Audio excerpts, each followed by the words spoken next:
भारत माता को प्रणाम करते हुए सबके इष्ट गुरु माता पिता को प्रणाम करता हूँ। बच्चों को बहुत सारा प्यार और बुजुर्गों को राम राम। आज मैं उन सारे लोगों की बात कर रहा हूँ और खास तौर से उन युवाओं की बात करने जा रहा हूँ जो बहुत कंफ्यूज्ड रहते हैं, भ्रम में रहते हैं, जिन्हें कुछ भी समझ में नहीं आता क्या करें क्या ना करें, और इस कारण से वह सोचते रहते और मुंगेरी लाल के हसीन सपने देखते रहते हैं और जो भी उनके अंदर टैलेंट होता है वह सब बेकार हो जाता है। यूं तो मन साधना बहुत आसान नहीं है, लेकिन मन साधना भी पड़ता है। मन सधाया जा सकता है, मन सधता नहीं है, इसके लिए अनेक ग्रह भी जिम्मेदार होते हैं, आपके व्यवहार भी जिम्मेदार होते हैं, लेकिन फिर भी गलत चीजों को सही किया जा सकता है। काल्पनिक जीवन में चंद्रमा और केतु बड़ा विचरण कराते हैं, यानी चंद्रमा और केतु हमेशा आपको कल्पनाओं में घुमाते रहेंगे। साइकिल पे चला जा रहा आदमी और वो जो नाम भूल गया मैं, चूड़ी वाली गाड़ी होती है, इसमें चूड़ी ऐसे ऐसे बनी होती है बहुत सारी, उस गाड़ी के बारे में मैं यहां ड्राइविंग कर रहा हूं, ऐसे साइकिल पे चले जा रहे, आगे पत्थर आया, धुड़क से लुढ़क गए, यानी जो था उसका भी सदुपयोग नहीं हुआ, नुकसान उठाया। ये ऐसा उदाहरण है जो युवा या जो बच्चे हैं वो समझ गए होंगे मैं क्या कहना चाह रहा हूं। चंद्रमा और केतु एक ऐसी धरातल पर विचरण कराते रहते हैं आपको जिसका कोई ठोस आधार नहीं होता, और ऐसे बच्चे जीवन पर्यंत कल्पनाएं करते रहेंगे, बड़ी बड़ी बातें करते रहेंगे, लेकिन काम उतने बड़े नहीं करेंगे। हमेशा जब काम करने का वक्त आएगा तो परिस्थिति को दोष दे देंगे, लोगों को दोष दे देंगे, फिर अपने कल्पना सपने देखने शुरू कर देंगे, लेकिन काम नहीं करेंगे। इसलिए कोई विशेष तरक्की जीवन पर्यंत उन्हें नहीं मिलती, कोई विशेष सफलता जीवन पर्यंत उन्हें कहीं नहीं मिलती, और ऐसे लोग हास्य का पात्र भी बन जाते हैं। मुख्य ग्रह यदि कमजोर हो तो व्यक्ति के जीवन में कोई लक्ष्य नहीं होता, उसे मालूम ही नहीं होता वो क्यों है, उसे मालूम ही नहीं होता वो धरती पे क्यों आया है, क्या करेगा, उसका टैलेंट क्या है, उसे पता ही नहीं होता है कि वह जीवन जी क्यों रहा है, उद्देश्य क्या है। और जिस व्यक्ति को उसका उद्देश्य नहीं मालूम, वो व्यक्ति पशु के समान है, चला जा रहा है, पीछे से कोई हाँक देगा तो तेज चलने लगेगा, कुछ नहीं पता, अनजानी सड़क पर चला जा रहा है। हमेशा ऐसा व्यक्ति क्या करूं क्या ना करूं के बीच में झूलता रहता है। मुख्य ग्रह जिसका कमजोर होगा, कंफ्यूजन के साथ साथ बीमार और परेशान भी वह रहेगा। यदि कोई व्यक्ति भ्रम की स्थिति में रहता है तो उसे उसके उपाय जरूर करना चाहिए, अन्यथा जीवन पर्यंत तो बड़ी दुर्गति होती है। और यहां मैं एक चीज आपको कहना चाहता हूं कि यदि आपके चंद्र केतु और मुख्य ग्रह का योग ठीक नहीं है तो जो व्यक्ति आपको ठीक करने के लिए सही सलाह देगा भी, आप उसी के खिलाफ खड़े हो जाएंगे, क्योंकि आप कल्पनाओं में तो बहुत बड़े आदमी बन चुके हैं, कल्पनाओं में तो आप सारी दुनिया के मास्टर बन चुके हैं, सारी दुनिया के टीचर बन चुके हैं, सारी दुनिया के प्रेसिडेंट बन चुके हैं। इसीलिए आप वास्तविक जीवन में किसी की बात सुनेंगे ही नहीं, समझेंगे नहीं, उससे आपके अहम का टकराव होगा। और आप देख लीजिएगा ऐसे लोग किसी के नहीं होते, ऐसे लोगों का कोई नहीं होता, कोई रिश्ते नाते उनके नहीं होते, वो एक ख्याली दुनिया में रहते हैं और उसी दुनिया में उनके दोस्त होते हैं, उसी दुनिया में वो बहुत कुछ बन जाते हैं, हकीकत की धरातल पर वो नहीं होते हैं। मैं डांट देता हूं ना, लेकिन आपके ही फायदे के लिए, से मेरा तो कोई लाभ नहीं है। मेरी डांट सुन लिया करो और माफ कर दिया करो, लेकिन काम जरूर कर लिया करो, क्योंकि लाभ आपका होगा, आपके परिवार का होगा। मेष राशि, मिथुन और कर्क हाल। मेष राशि, आज आपके परिवार में इज्जत बढ़ती नजर आ रही है तथा सुख समृद्धि में भी वृद्धि होगी। कोई अच्छा कार्य कर सकते हैं, एक सावधानी रखिएगा। इस दिन शत्रु मुखर हो सकते हैं, उपाय क्या करेंगे, हरी मिर्च का दान कर दीजिए, सब अच्छा। वृषभ राशि, आज शत्रु भी मित्र व्यवहार करेंगे, खूब मेहनत कीजिएगा, सब अच्छा होगा। लाभ उठाइए इस दिन का। सावधानी, धार्मिक कार्य करने में बाधाएं उत्पन्न करने से बचें, बल्कि मदद कर दीजिएगा। कोई भी धार्मिक कार्य हो रहा हो उसमें मदद कीजिएगा। उपाय, काजू किशमिश का सेवन करें और कराएं। मिथुन राशि, विद्यार्थियों के लिए दिन अच्छा नहीं कहा जा सकता। क्यों? विद्यार्थियों का सबसे महत्वपूर्ण अचीवमेंट है उनकी पढ़ाई, लेकिन इस दिन कंसंट्रेशन डिस्टर्ब होने से पढ़ाई डिस्टर्ब होगी। एक सावधानी रखनी है, भावावेश में कोई बड़ा कार्य मत कीजिएगा। उपाय क्या करना है? आंवले की चटनी खाएं, आंवला खाएं, कैंडी खा लें और खिलाएं भी लोगों को, भला होगा। कर्क राशि, आज नकारात्मक ऊर्जा का समावेश व्यवहार और कार्य को प्रभावित करेगा। एक सावधानी, परिवार में अधिक हस्तक्षेप मत करिएगा, नहीं तो गलतियों का ठीक आपके सर फूटेगा। वक्त ही ऐसा है। उपाय, चावलों का दान कीजिए, अपना काम प्रारंभ कीजिए। अब जो मैंने आपको तकनीक की बात बताई चंद्रकेतु मुख्य ग्रह की, बहुत सारे लोग इसे नहीं समझ पाए होंगे। मैं इसे हाथ पर भी समझाता हूं। चलिए मेरे क्लास में अब मैं आपको हाथ पर वो रेखाएं बताता हूं जो यदि आपके हाथ में है तो या तो कंफ्यूज स्थिति में रहेंगे या आप कल्पनाओं की दुनिया में विचरण करेंगे। यानी जो भी स्थिति हो, आप अपनी काबिलियत को दुनिया के सामने ला नहीं पाएंगे और एवरेज जिंदगी गुजार पाएंगे बस। लेकिन उपाय करके सब ठीक हो सकता है। मैं बार बार कहता हूं, कुछ लोगों को कंफ्यूजन की बात मैं पहले कर रहा हूं, कुछ लोगों को अपने ही बारे में कंफ्यूजन होता है। भाई हम तो ये भी जानते हैं, वह भी जानते हैं, वह भी जानते हैं। बड़ी स्थिति थोड़ी सी गंभीर हो जाती है। एम्बिशंस, ये इस हाथ में माइंड लाइन नहीं होती, हार्ट और माइंड की एक ही लाइन होती है, सेम लाइन बन जाती है। इसमें एम्बिशंस बहुत होती हैं, इसमें गुण बहुत होते हैं, लेकिन समस्या क्या होती है कि वह अपने को अपने ही अहम के शिकार हो जाते हैं। मैं ये कहूं तो गलत नहीं होगा। वह दूसरों की कमियां निकालते निकालते उनकी रेखा को छोटा करने में इतने व्यस्त हो जाते हैं कि अपनी रेखा को बड़ा नहीं कर पाते, और ये नाकामी का एक बहुत बड़ा कारण है बच्चों। भाई बड़े तो जो जानते हैं उन्हें मैं क्या समझाऊं, जो नहीं समझना चाहते उन्हें मैं समझा नहीं सकता, लेकिन बच्चों को तो मैं समझा सकता हूं।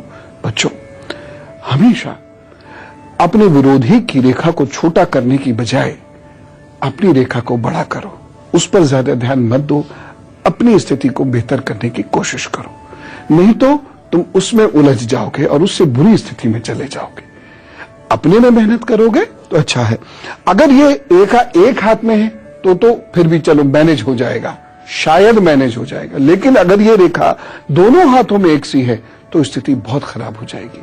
ऐसे व्यक्ति के अंदर टैलेंट तो बहुत होगा, लेकिन उसकी ईगोज इतनी हाई हो जाएंगी कि वह हर एक के अंदर नुक्स निकालेगा, खुद कुछ काम नहीं करेगा। ये एक रेखा हुई। दूसरी रेखा को समझो भैया,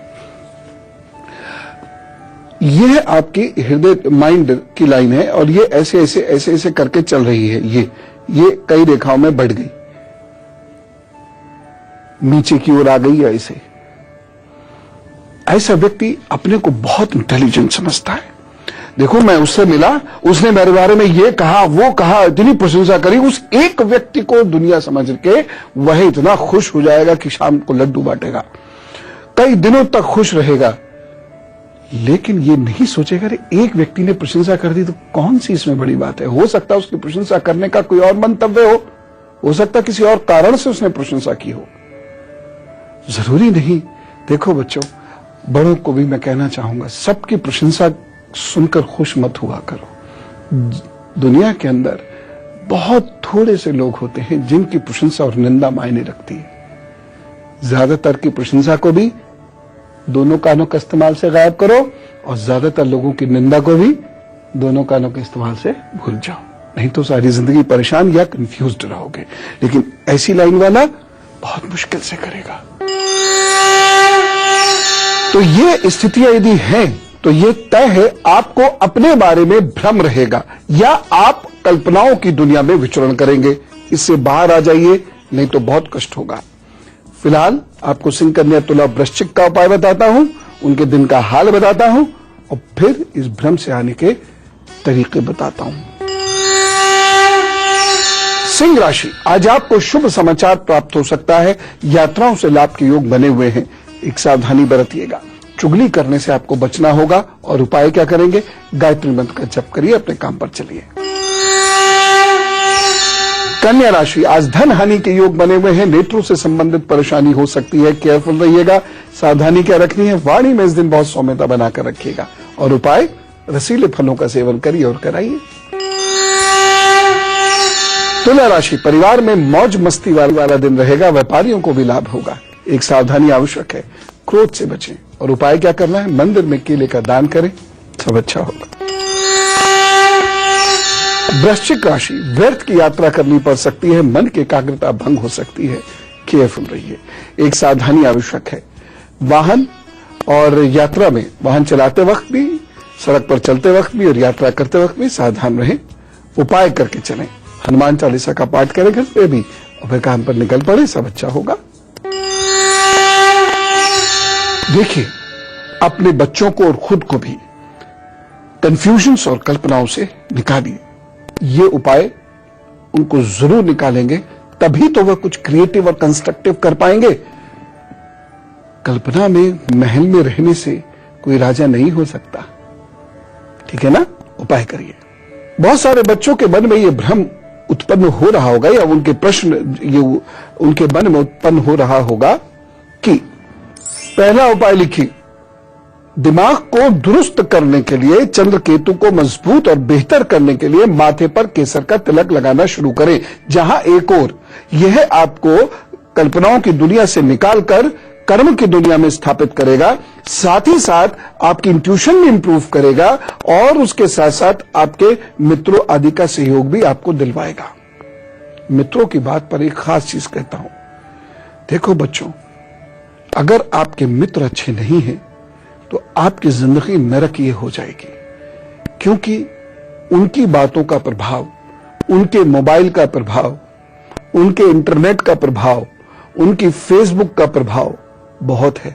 आपके मम्मी पापा के भी मित्र खराब होते थे, उनका भी बुरा प्रभाव पड़ता था, लेकिन वे जिंदगी के एक छोटे हिस्से को प्रभावित करते थे, बस क्योंकि वो थोड़ी देर से आते थे। लेकिन अब साथ 24 घंटे का है, मोबाइल के रूप में, फेसबुक के रूप में, आदि आदि। इसलिए खराब लोगों का साथ छोड़ दो, जो निंदा करते हैं, कर्म नहीं करते, उनका साथ छोड़ दो, नहीं तो आपको वो कल्पनाओं की दुनिया में पहुंचा देंगे और आपको बहुत नुकसान होगा।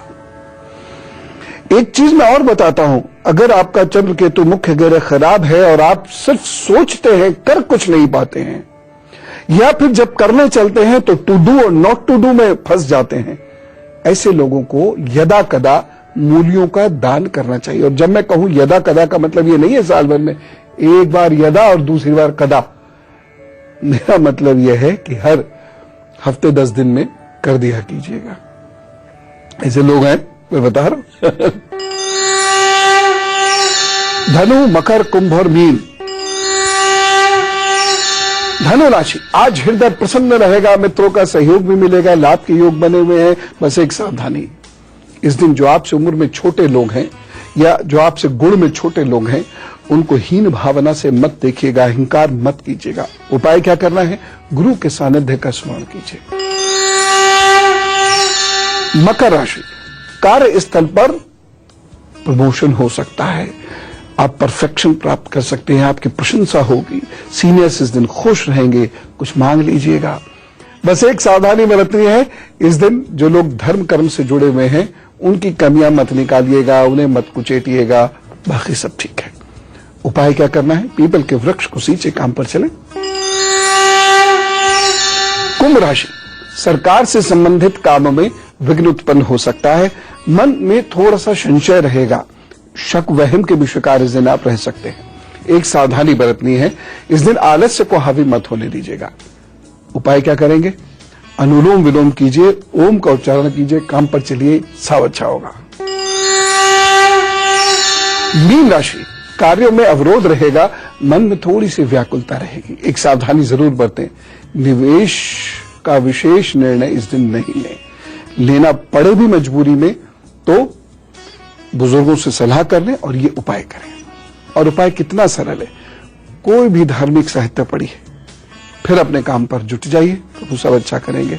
अब धार्मिक साहित्य पढ़ें तो पृष्ठ, 2 पृष्ठ, 3 पृष्ठ, 4 पृष्ठ पढ़ लीजिएगा। मैं ये नहीं कह रहा पूरी रामायण लेकर बैठ जाएं, पूरा दिन गुजार दें, और मन से पढ़िए, प्रभु के बारे में पढ़िए और काम पर चल दीजिए, अच्छा होगा। बातें तो अब क्या करना है? Wish happy birthday. अरे हम में से कुछ लोगों का जन्मदिन है तो ये तो गुड लक गुरु परिवार उसको ढंग से मनाएगा ना, इसलिए जोरदार तरीके से कहता हूं मैं। अब जिनका आज जन्मदिन है उन्हें मेरी ओर से बहुत शुभकामनाएं और उनके आने वाले 12 महीनों का हाल, और यही है मेरा उपहार।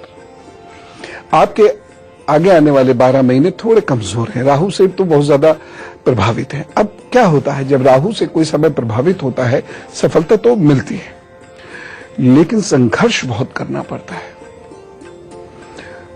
क्यों?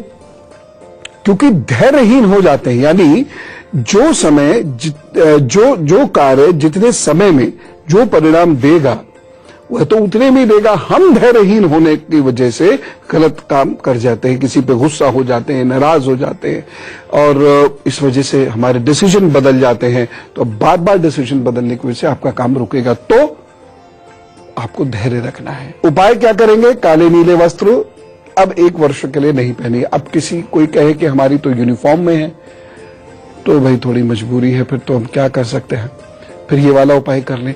गले में चांदी की चेन धारण कर लें। और तीसरी बात, तांबे और अनाज का दान रविवार को अवश्य करें, या तांबे के बर्तन में अनाज रख दें और रविवार को दे दिया करें। किसे देना है? किसी भी गरीब को, जो बुजुर्ग भी हो, उसको दीजिए। प्रभु सब ठीक कर देंगे। चलिए अब आपके प्रश्न और मेरे उत्तर, बाकी हल तो प्रभु निकालेंगे। यदि आपको कुछ पूछना, बताना, समझना, समझाना हो तो इस ईमेल आईडी को याद रखिएगा, goodluckguru@itvnetwork.com। 100 शब्दों में अपनी समस्या भेज दीजिएगा। बाकी प्रभु से मेरी प्रार्थना है कि बस जितनी भी समस्याएं हैं उनको वहां अपने आप देख लें और उनका हल हमें भेज दें। ओम। नीरज जी हमारे साथ है इलाहाबाद से। राम राम नीरज जी। जी प्रणाम गुरु जी। जी बोलिए। हाँ गुरु जी, हम लोग बहुत परेशान हैं, पूरा परिवार परेशान है। 2011 से कुछ ज्यादा ही परेशान है हम लोग। 1 वर्ष की समस्या अभी बची हुई है, और इस समस्या से बचने के लिए घर में सभी लोग हर त्रयोदशी के दिन रुद्राभिषेक कराना शुरू कर दें। क्योंकि ना केवल जॉब की समस्या है, आप देख रहे होंगे सबकी नौकरी में भी समस्या आ रही होगी। लोगों की नौकरी हो सकता है छूट भी रही हो। आपने महसूस किया है कुछ ऐसा हो रहा है कि लोगों की नौकरी घर में छूट रही है? जी हाँ। तो ये थोड़ा सा ध्यान रखने की आवश्यकता होगी आपको, और रुद्राभिषेक आप नियमित रूप से करना शुरू कर दीजिए। दूसरी बात यह है, घर में संध्या दीपक जरूर प्रज्वलित हो, और घर के सब लोग, जितने भी लोग वहां रहते हैं, सब ही संध्या दीपक प्रज्वलित करें। स्थान कोई भी हो सकता है, लेकिन संध्या दीपक घर में प्रज्वलित होना शुरू हो। नमक का पोछा घर में जरूर लगाएं, और घर के जो बीचों बीच का हिस्सा है वहां पर तुलसा जी जरूर रखें। अगर वहां पर वो ऐसी जगह पड़ती है जहां लोग आते जाते हैं, टक्कर का डर है, तो एक छोटे से बाउल में 4 पत्ती तुलसा जी और जल डाल के सुबह सुबह रख दिया कीजिए। ये उपाय कर लीजिए, चीजें ठीक होने लगेंगी। लखन पाल जी हमारे साथ हैं दिल्ली से। राम राम लखन जी। गुरुदेव जी बहुत बहुत प्रणाम आपके चरणों में, आपके गुरुदेव को, आपके इष्ट देव को, आपके माता पिता को बहुत बहुत प्रणाम गुरु जी। धन्यवाद धन्यवाद। डेट ऑफ बर्थ बताऊं गुरु जी? बता दीजिए। वैसे तो मुझे पता ही है। 11 दिसंबर 1969। 69 जी। सुबह का समय है 3:15 बजे का। जयपुर राजस्थान। बहुत परेशानी है, 3-4 साल से बिल्कुल काम बिल्कुल ठप है, और सबसे ज्यादा कंफ्यूजन बहुत ज्यादा, क्या करें क्या नहीं करें, कुछ समझ में नहीं आ रहा। हाँ वही तो मैं कह रहा था। जी। तो हो जाएगा, तो इसमें क्या ज्यादा टेंशन मत लीजिए। फूड इंडस्ट्री ज्वाइन कर लीजिए, या तो फूड इंडस्ट्री में नौकरी कर लीजिए, या फूड से रिलेटेड कोई काम शुरू कर दीजिए। इसमें जल भी हो सकता है, केवल जल का ही संबंधित कोई काम करें, केवल तेल ही हो, या केवल मसाले ही हो। जरूरी नहीं रेस्टोरेंट ही खोलना है। फूड से संबंधित, खाने वाली चीज से संबंधित कुछ भी कर लीजिए, या पीने वाली चीज से संबंधित कुछ भी कर लीजिए, या इस इंडस्ट्री में काम कर लीजिए। 1 वर्ष की मेहनत के बाद बल्ले बल्ले हो जाएगी, आप चिंता मत करिए। और अब गुरु मंत्र। अगर मन बहुत व्याकुल रहता है, घड़ी घड़ी भटकता है, कुछ सोचते हैं कुछ करते हैं, और जो सोचते हैं वो कर नहीं पाते हैं, और दूसरों की बातों से प्रभावित हो जाते हैं, या कल्पनाओं की दुनिया में घूमते रहते हैं, तो लोहे का छल्ला धारण कर लीजिए, अपनी मध्यमा में धारण कर लीजिए, सूर्यास्त के बाद धारण कर लीजिए, या फिर गले में तांबे और सोने की चेन मिलाकर पहन लीजिए। यानी सोने में तांबा 50-50 करवा के फिर वो एक चेन धारण कर लीजिए। सोने की अंगूठी बाएं हाथ में पहन लीजिए, अंगुली कोई भी हो सकती है। बस ये उपाय कीजिए, और एक सूत्र याद रखिए, प्रभु के सामने बैठकर सोचिए, वो निर्णय लीजिए, उस निर्णय को लिख दीजिए, प्रभु के चरणों में रख दीजिए, काम शुरू कर दीजिए। फिलहाल लक्ष्य स्पष्ट कीजिए, पक्का इरादा कीजिए, अनुशासित जीवन जिए और अपने सारे इरादों की पोटली प्रभु के चरणों में रख दें। काम पर निकल पड़ो, हार जैसी कोई चीज नहीं होगी। मेरा तो अखंड विश्वास है, आप भी रखो ना विश्वास। चलो, राम राम, नमस्कार।